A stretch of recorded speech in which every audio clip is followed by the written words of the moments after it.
For today's video, let's cook. Magluluto ako ng adobong pusit. Kasi may nakita kasi ako kanina dinaanan ko. Sobrang fresh ng pusit. So, 'di ba? Makikita nyo naman yan kung gaano siya ka-fresh. Parang ako, char.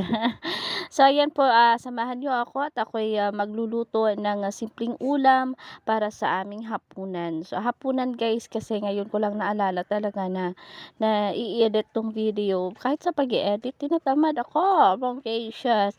So, ayan, at nililinis ko muna bago ko siya kunan ng mata at saka yung shell sa loob. And then, ito na, nag-ready na ako dito mga ricados namin. Syempre, yung bawang, sibuyas at saka yung aming luya.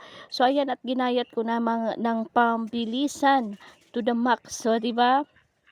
So, ayan, at ginayat ko na yung aking mga ricado dyan para i-ready ko na siya pag gisa-gisa mamaya. So, ganyan talaga ang buhay Lahat ng bagay kailangan ready ka. Dahil kung hindi ka ready, maso-surprise ka. Okay lang kung masurprise ka sa masayang bagay. Paano kung masurprise ka na parang hinimatay ka na? Char. So, ayan, at ginayat ko na yung aking pusit. Ginayat ko siya ng maliit para at least dumami-rami namin. Then, ayan, dumami-rami na rin. So, ayan. Kasi yung yung 150 ko, 5 piraso lang. Diyos ko, sobrang mahal na nga talaga ngayon. Wala na talagang mura. So, ayan, at neready ko na yung aking mahiwagang kawali para sa gisa-gisa, para sa halo-halo, parang ikaw kung gaano kahinalo, char. So, ayan, at ginisa ko na yung mauna yung luya, bawang, and then nilagay ko na lahat para isang gisahan na lang para maamoy-amoy mo yung lasa-lasa mo yung linamnam ng ricados namin dito. Ano ba yun? Ng ricados ng aking mga bawang, sibuyas at saka balik. Wait. Ayan, at ginisa-gisa ko na lahat ng mga ricados at syempre sinabay ko na rin tong lahat ng mga bawang, sibuyas at yan na po yung aming pusit. So, ayan. Actually, hindi na ako naglagay ng tubig dyan guys ha. Tapos tinakpan ko na lang muna para lumabas yung tunay na katas at tunay na sabaw. Parang ikaw, sumasabaw. Char.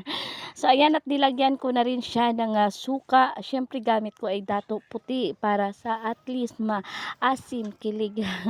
And then, nilagyan ko siya ng konting tuyo. And then, asukal. Konting para balanse yung lasa. Nilagyan ko rin ng black pepper. So, ayan. At di ko yan nilagyan ng sabaw, guys. At di ko na nilagyan ng tubig.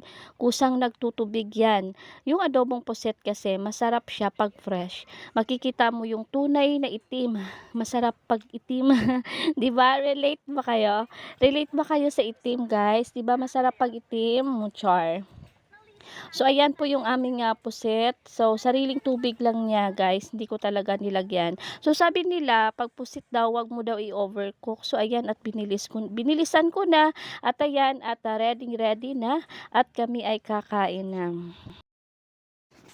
At syempre manalangin muna kami bago kami kumain kasi yan po yung nagiging kaugalian namin guys. Every time nakakain kami nanalangin muna kami.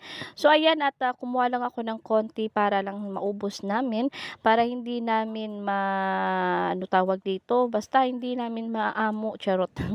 Ganon yun. So actually guys, sa puset yung pinaka gusto ko lang dito talaga is yung sabaw. Bihira lang talaga ako kumakain ng ng laman niya. Kaya kung nakikita nyo sa plato ko, isang piraso lang yan ng hiniwang pusit na maliit. Yun lang kasi super satisfied ako sa sabaw. Sino pa naman ang ayaw sa sabaw? Diba? Ikaw nga gustong-gusto mo yung sumasabaw. So, habang kumakain kami diyan guys, nagkukwentuhan kami. So far, baka sabihin niyo, wala kaming ulam. Wala nga, yun lang, pusit lang talaga. Pero sabaw lang yung kinakain ko. And then yung ulo, char. Masarap kasi yung ulo 'di ba? Pag kinakagat-kagat mo, oh my gosh, na-feel ka. Oh. So, ayan, at ulo lang talaga diyan. Tapos isang hiwa ng pusit, okay na ako dun. And then sa sabaw. So, thank you again for watching. This is Lovely. Bye!